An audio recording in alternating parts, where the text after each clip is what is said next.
Assalamualaikum warahmatullahi wabarakatuh. Perkenalkan, nama saya Fikriatun Nisa dari kelas 1F, Program Studi Pendidikan Guru Sekolah Dasar Universitas Muhammadiyah Profesor Dr. Hamka.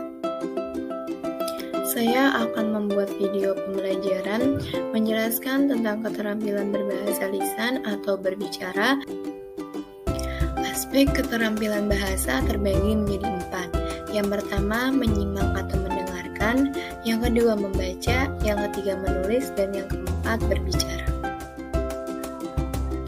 Menyimak atau mendengarkan adalah suatu proses kegiatan mendengarkan lambang-lambang lisan dengan penuh perhatian, pemahaman, apresiasi, serta interpretasi untuk memperoleh, menangkap, memahami informasi, isi atau pesan, serta makna komunikasi yang telah disampaikan sang pembicara secara nonverbal melalui ujaran atau bahasa lisan. Membaca adalah kegiatan atau proses menerapkan sejumlah keterampilan mengolah teks rangka, memahami isi bacaan. Membaca merupakan proses berpikir untuk memahami isi teks yang dibaca. Membaca merupakan usaha untuk menelusuri makna yang ada di dalam tulisan. Membaca memiliki beberapa kegiatan, seperti mengenali huruf dan kata-kata, menghubungkannya dengan bunyi dan maknanya, serta menarik kesimpulan dengan tujuan memperoleh pesan yang disampaikan oleh penulis. Menulis merupakan kemampuan mengungkapkan gagasan, pendapat, dan perasaan kepada pihak lain melalui bahasa tulis.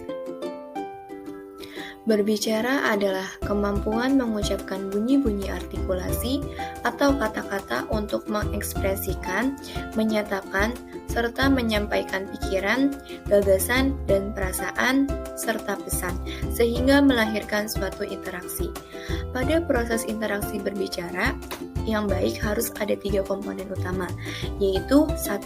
Pembicara sebagai penyampai pesan, kedua, isi pesan, dan yang terakhir, pendengar sebagai penerima pesan. Tujuan umum keterampilan berbicara. Yang pertama, mampu mendengarkan dan memahami kata dan kalimat. Kedua, mengungkapkan pendapat dan sikap dengan lafal yang tepat. 3. Memiliki pembendaharaan kata.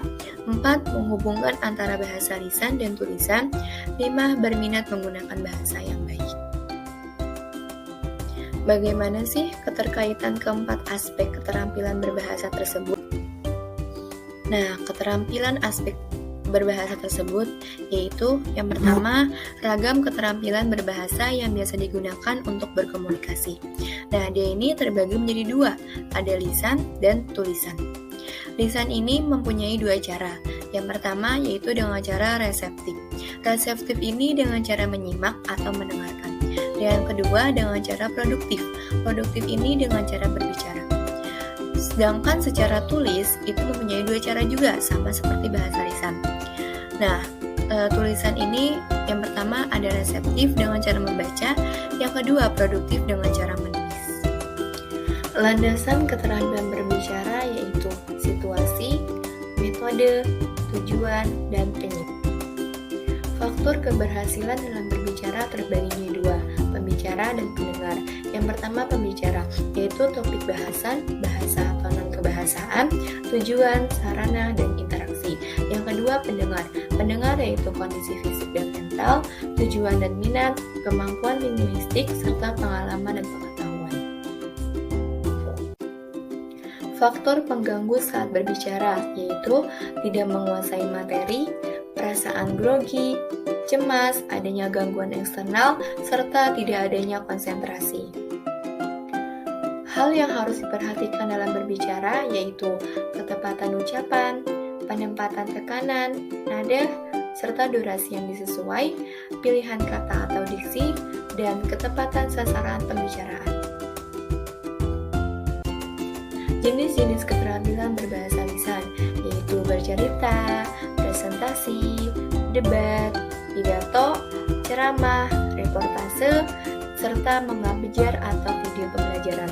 Video pembelajaran ini seperti yang saya buat seperti sekarang ini. Berikut saya akan menampilkan contoh dari jenis-jenis keterampilan berbicara. Kita cinta, cinta sewajarnya. Kalau suka, suka sewajarnya. Jangan berlebihan yang akan membuat kita menyesal di akhirat kelak. Berbeda dengan cinta kepada baginda Nabi Muhammad SAW yang Sekian video pembelajaran yang dapat saya sampaikan, semoga teman-teman bisa memahaminya. Terima kasih telah menonton video ini, kurang lebihnya mohon maaf. Wassalamualaikum warahmatullahi wabarakatuh. Jangan lupa di like, komen, dan subscribe. Sampai jumpa di video selanjutnya.